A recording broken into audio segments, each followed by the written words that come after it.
good morning. How are you doing? I'm good. I'm April. I'm going to be your student nurse practitioner today. And what brings you in? Just a physical wellness exam. Wellness exam. Perfect. And can you verify your name and date of birth for me, please? Reed Cheek, 4/25/96. Perfect. And can you tell me what time your appointment was today? 9 o'clock. Nice. Okay. So what I'm doing is I'm just verifying that she is alert to self. She knows where she is. She knows the time her appointment was, and no issues getting here.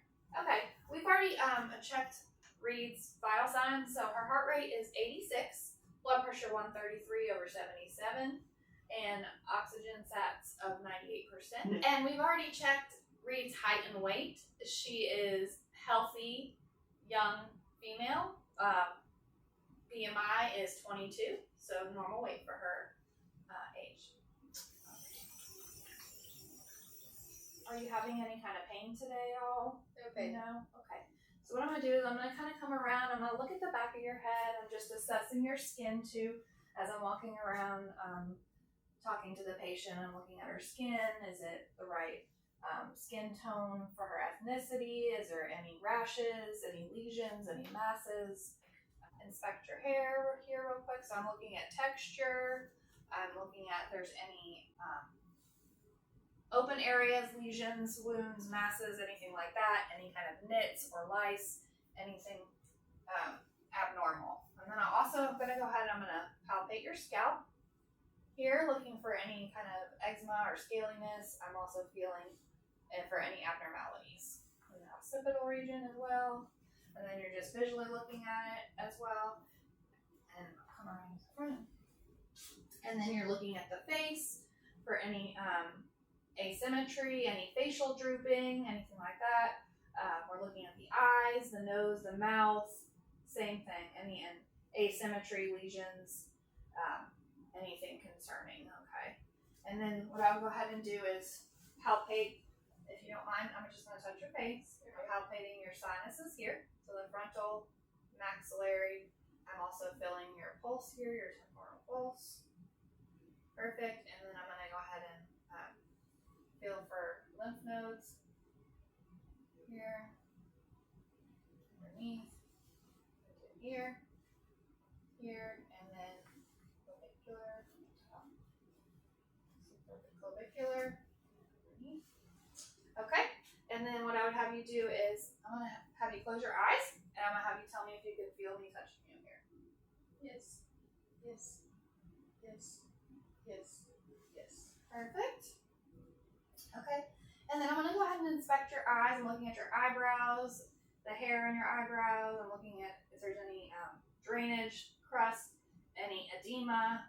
I'm going to go ahead and pull your eyes down. I'm going to have you look up, and I'm looking at your conjunctiva. There's no, it's moist pink. There's nothing concerning there. Go ahead and look down for me. And I'm looking at her corneas, her sclera, her iris, her pupils. I don't see any edema, drainage, any kind of jaundice, anything like that.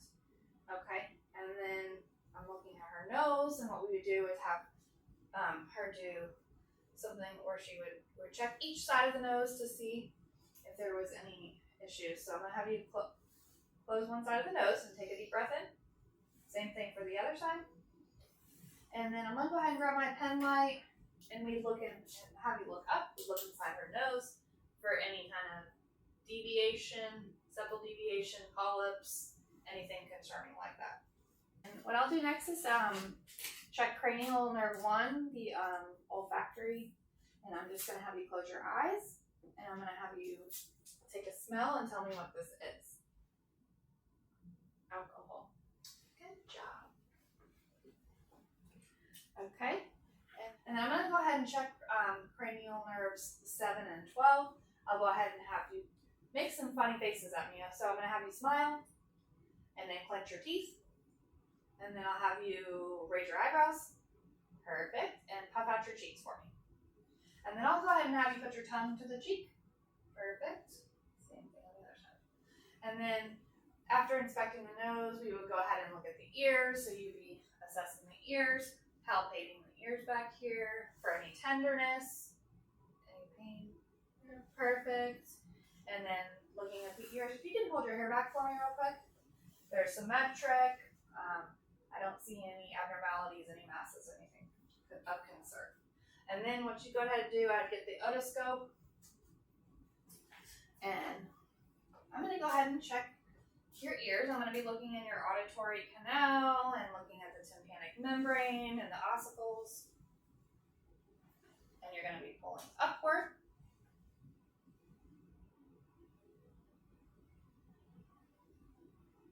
Okay, and then I'm going to go look at the other side here.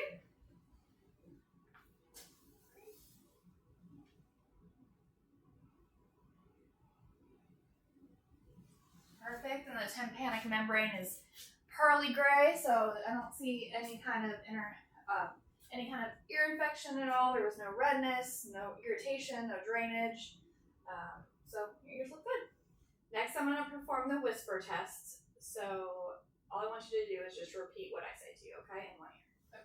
So A, B, C. We'll come over here. And then 1, 2, 3. perfect.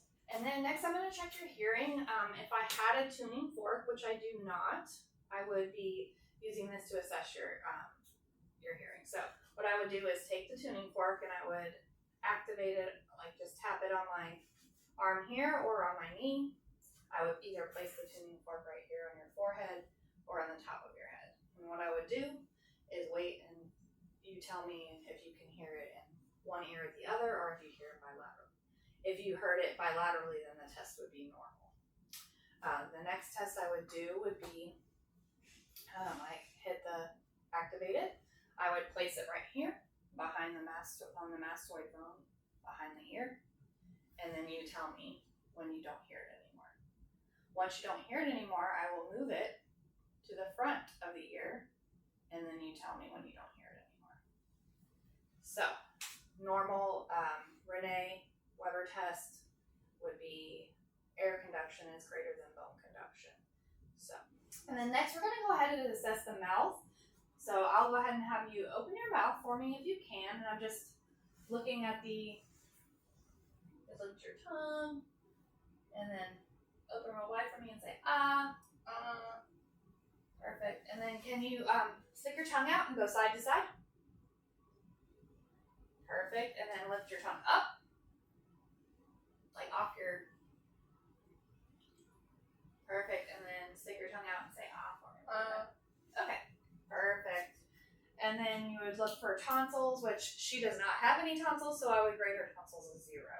So what I'm going to have you do is cover one eye for me, and then tell me how many fingers am I holding up when I close one? 2, 1, 1, 2. Okay, on the other side? Same thing. 2, 2, 1, 2. Okay, now I'm going to assess for the 6 cardinal positions of gaze. What I'm going to do is just have you hold your head still and follow my pen light with your eyes, okay? And what I'm looking for is any nystagmus or strabismus, which I do not see. Looks great. Good job. And now I'm going to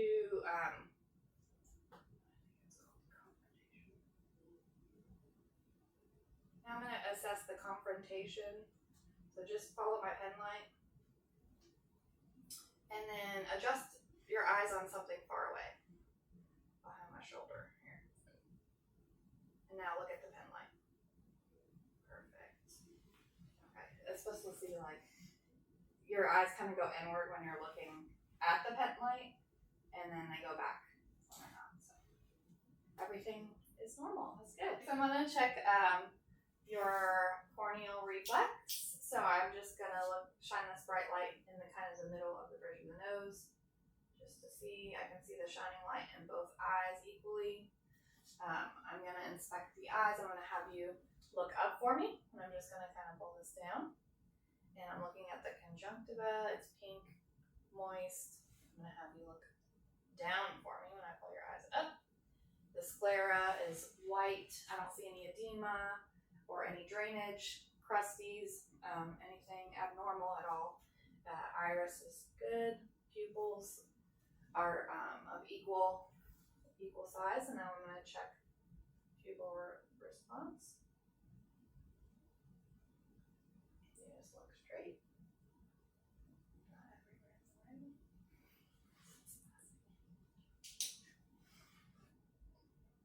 Okay. Your pupils are equal, reactive to light and accommodation. We checked her eyes prior to doing the eye exam, and we used the Snellen eye chart. Her eyesight is 20/20. So if it was 20/40, it would be worse than 20/20. Now we're going to talk about the ophthalmoscope exam. Unfortunately, I do not have one, but if I did, we would be examining. You use the ophthalmoscope on the eye that you're looking at. So if I'm examining the right eye, I'm going to look at the right eye with that, vice versa. And then we're looking at the optic nerve, the retina, the macula and fovea, and they all look great. There's no abnormalities. There's no blood vessel constriction, anything like that. Okay. And then now we're going to assess the neck. So what I'm going to have you do is just sit back for me in the bed here. And I'm just kind of assessing, I'm inspecting the frontal view. I'm looking to see if there's any tracheal deviation, any masses, goiters, anything like that. What I'm going to have you do is just kind of put your head back and kind of turn your head to the side a little bit for me. And I'm looking at if there's any pulsations. I'm just going to feel here for any jugular venous distension. We'll check this side too.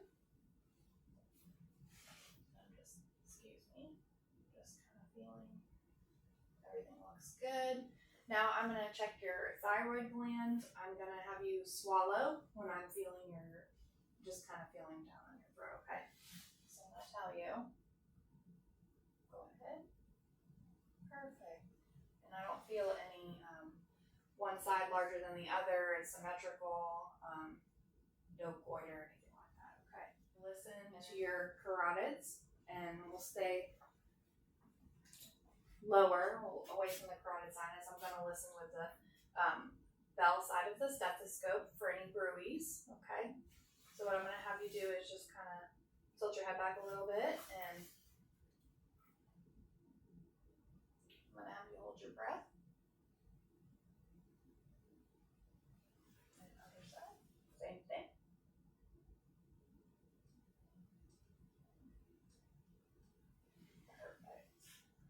Alright, and then now we're going to do a little, some range of motion exercises. So we're going to do, you're just going to kind of tilt your head to one side, and the other side, and then back, and then chin to chest. Perfect. And now I'm going to kind of do it on some resistance, so I'm going to put my hand here, and if you can push, same thing, and now forward, and back. Perfect. Okay. And now we're going to move on to the chest area. I'm going to listen to your lungs, listen to your heart, that kind of thing. So I would have you just remove your jacket. And what I'm doing is just assessing her skin right now. I'm looking at her back, looking at the symmetry, looking at her thoracic cage, and antero-posterior versus lateral diameter, which is 2 to 1. I'm going to go ahead and kind of make like a wing shape and check for expansion. So I'm going to put my hand here and have you take a deep breath in. And it is equal bilaterally. Okay. And then I'm going to go ahead and check for vibration, tactile primitus. So what I'm going to have you do is say 99 every time you can feel my hands touching your back. Okay. Okay. So go ahead. 99, 99, 99, 99, 99. Perfect. Okay. I'm going to go ahead and do the agophony test, which is where I'm just going to listen to you, and then you're just going to tell me, you're going to say the letter E every time you feel my stethoscope on your back, okay? Okay. So, E, E, E, E, E, E, E, E, E. perfect. I don't hear any sound or a sound at all. So everything is great.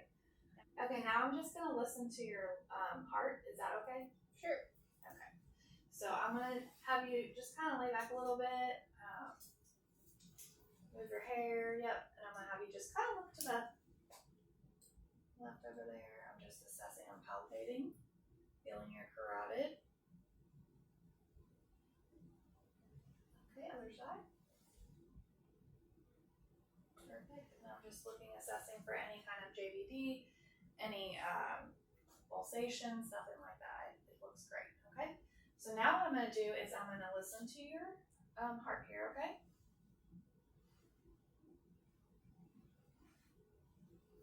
So I'm just listening to the 5 areas of the heart, and we're going to start down here at the second intercostal space. Aortic, pulmonic, herbs, tricuspid, and then underneath here is mitral.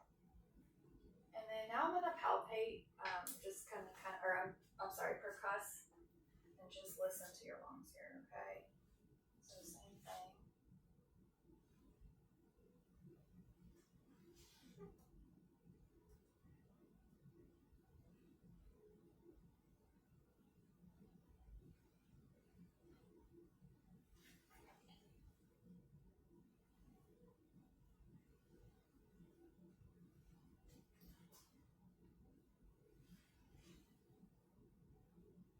Okay.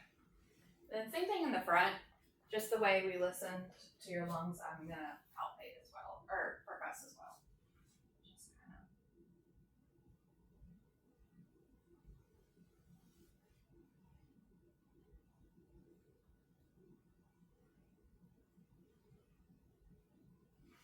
Okay, normal S1, S2. I'm going to listen with my bell now to hear if there's any signs of murmurs or bruits. So same thing.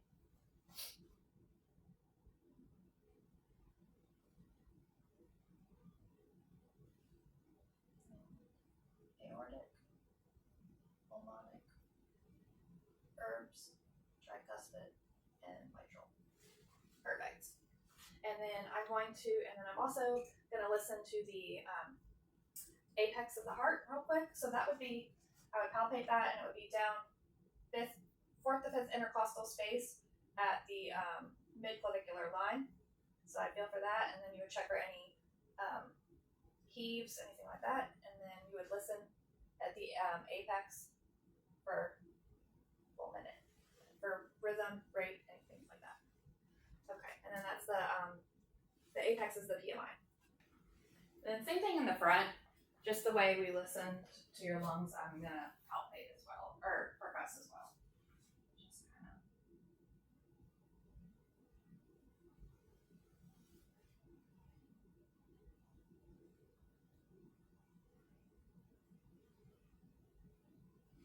Okay. Okay, now I'm gonna inspect your arms. Okay, so if you can just put your arms out for me. I'm just assessing your skin. I'm looking at the color, if there's any rashes, masses, lesions. I'm just feeling for anything abnormal. Okay. And then I'm assessing the skin turgor. It's good. Normal for her ethnicity. Temperature-wise, she's not too hot, not too cold. I don't feel any areas that's particularly cooler than another area.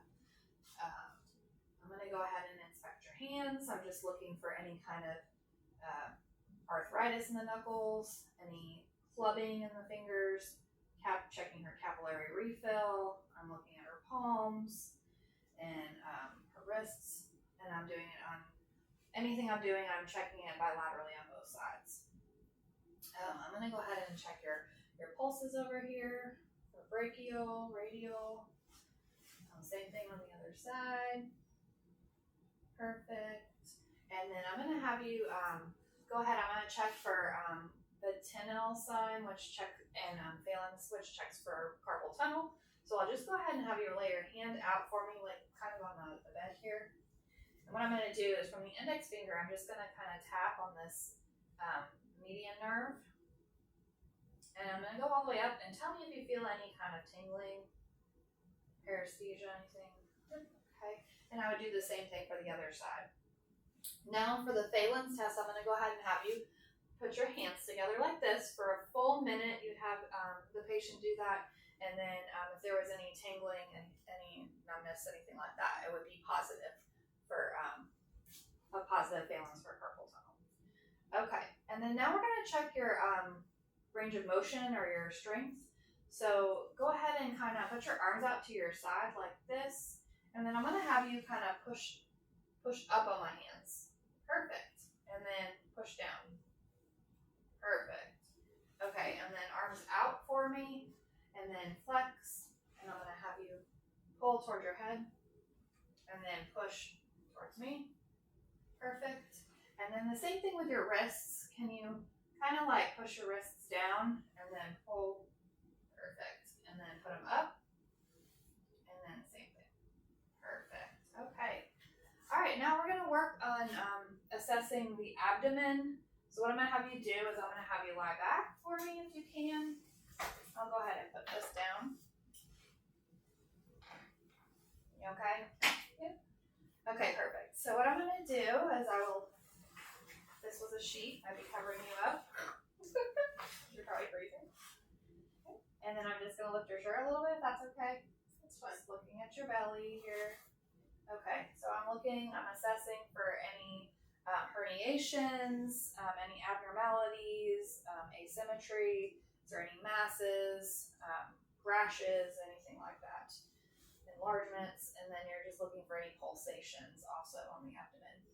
So I'm going to go ahead and take a listen to her bowel sounds and start here in the right lower quadrant with the diaphragm. Okay, I'm sorry if it's cold.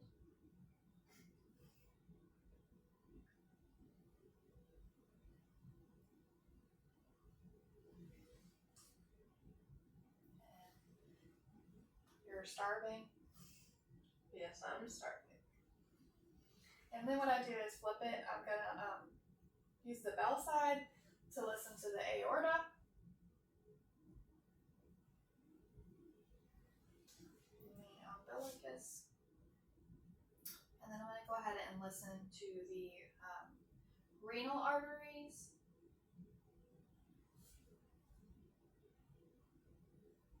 And then the iliac arteries. And then you listen to the femoral as well. And if the patient was obese, you would have the patient kind of frog their leg out so that you could listen to the femoral. Okay, so now I'm gonna palpate. My hands are freezing, I'm sorry. And is there any areas of tenderness right now in your abdomen at all? Okay, so if there was any areas of tenderness, you'd want to palpate those last. So first you start with light palpation and kind of just kind of in a circular motion all the way around the abdomen. Sorry, my hands are freezing. And then you would go in.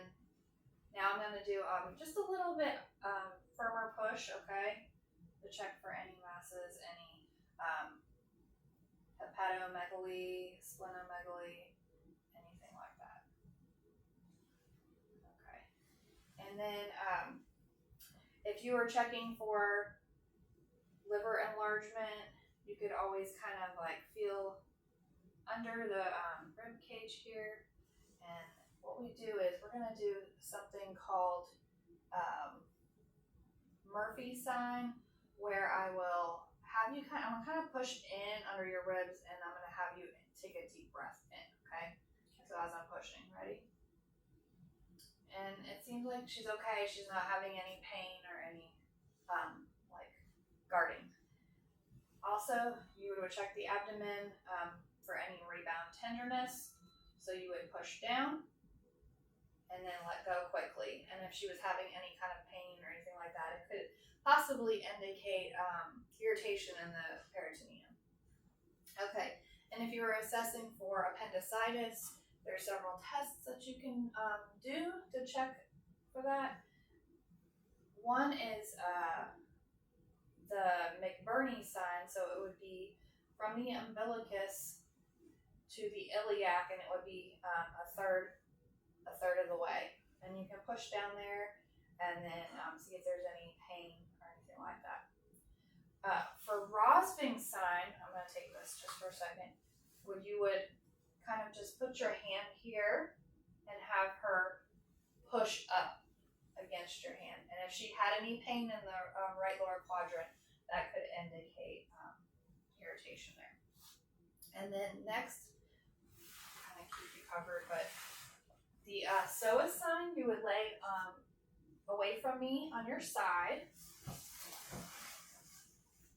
And then I kind of put my hand here on your hip, and then your leg will stay straight, and then I just kind of bring it back, and if you had it, keep it straight. And if you had any kind of pain or tenderness there, it would be positive. Okay, and then you can lay back on your back. And then the last one would be, if you wanted to bend your knee up, and then if there was any kind of, keep it at 90 degrees, and then you kind of just twist the leg inward a little bit, or that way. And if there was any, it was kind of friction from it rubbing in there inside the cavity, it would cause pain, and that would be positive for the obturator sign. Okay, so now we'll check for any kind of ascites in the abdomen. So for that, you would do something called the fluid test. So what I'll have you do for this exam would be to you're going to take your hand and you're just going to put it on your belly, like you can do it a little bit, kind of like that. And then I grab one side of your abdomen, kind of on the side down here, and then just tap. And if there was you would feel the vibration from the shift in fluid if there was any ascites there. Okay, and then to palpate the liver, you would start at the second intercostal space, and you would just kind of go down and listen to the area where resonant note, and then dull would be like, a dull note would be where the border is. And then same thing from working your way up here. So you just kind of tap. And then the area of dull. And you can mark those areas, and then you can measure them, typically about 10 centimeters or less. Okay, and then splenomegaly. So typically you would have to be, the spleen would have to be like 3 times the size for you, in order for you to feel it. Sometimes you can feel the tip of it, but I'd come on this side, same thing. I'm just kind of palpating over here and then feeling in here, but I don't feel anything. Okay, we're gonna do lower extremity exercises. So what I'd have you do, I'm looking at your skin, looking at the hair, at skin color, rashes, lesions, any kind of masses, any kind of venous or arterial insufficiency, looking at her feet, and then I'm palpating the legs, making sure I don't feel anything abnormal, feeling for the temperature of the skin. And then next we're going to work on some exercises of the hip. So I'll have you stand up, and then you're going to kind of, are you able to like internally rotate and then this way as well? So you'd have her do that on both sides, and then I'll have you do like the shallow knee bends. And then kind of rotate and then go forward and back. Perfect. Okay. And then same thing with your knees, and then can you hold that for 10 seconds? You have to hold that. Same thing on the other side. And then ankles. Can you move your ankles? Perfect. And then I'm going to go ahead and have you sit down. I'm going to check your pulses. So we do femoral, and then popliteal on both sides, and then dorsalis pedis. and then also the posterior tibial one as well, okay? And you do that on both sides, checking everything symmetrically. All right, so now we're gonna check your gait. So I'm gonna have you stand up, and I'm gonna have you walk towards me, and then walk away from me, and then I'm gonna have you come back tippy-toed. Perfect, and then walk that way on your heels if you can. Perfect. And then one thing is I'm gonna have you come back here towards me, and then I'm gonna have you actually are you able to bend over and touch your toes? And while you're doing that, I'm gonna check your spine. So you would check for any abnormal curvatures, scoliosis, and then that's perfect. And you can stand up, and then you look for any, inspecting the back for any tenderness as well, any areas of concern, and then also looking at the back, is there any kyphosis? Okay, and then last thing I'm gonna have you do is I'm gonna have you give yourself a hug and close your eyes for me, and then you have the patient do this for a full minute and see if they're swaying at all. So you're checking the Romberg sign, which she's not swaying. You're doing great. And now we'll do a neurological exam. I'm gonna go ahead and have you close your eyes and put your hands in front of your face. There you go, perfect. And then now what I'm gonna have you do is take your index finger and touch your nose to fingertip. There you go, perfect. Perfect. Okay, and then now I'll have you do this where you and then start that as fast as you can go. Okay, perfect. And then I'll have you take your leg. You'll do each side, heel, shin, all the way down. All the way down. And then other side, all the way down. Perfect. And then now I'm just gonna check your sensation. So I have one is going to be like light touch, and the other one's going to be painful stimuli, which it's not really, it's just the edge of this. But I'm going to check. So I'll have you close your eyes, and then you tell me if it's painful or light touch, okay? Okay, so Light touch. Painful. Light. Painful. Painful. Light touch. Light touch. Light. Light. Light. Okay. Light. Almost done. Painful. Painful. Painful. Painful. Painful. Okay. Go ahead and check your reflexes. We're going to check triceps, biceps, brachioradialis, patellar, and your Achilles. So let's start here. Point at the triceps and bicep, and then your brachioradialis, and then patellar. Same thing. You do both sides, and then the Achilles, you would grab the foot and then kind of tilt it upward and then hit the Achilles back in the back, the tendon in the back.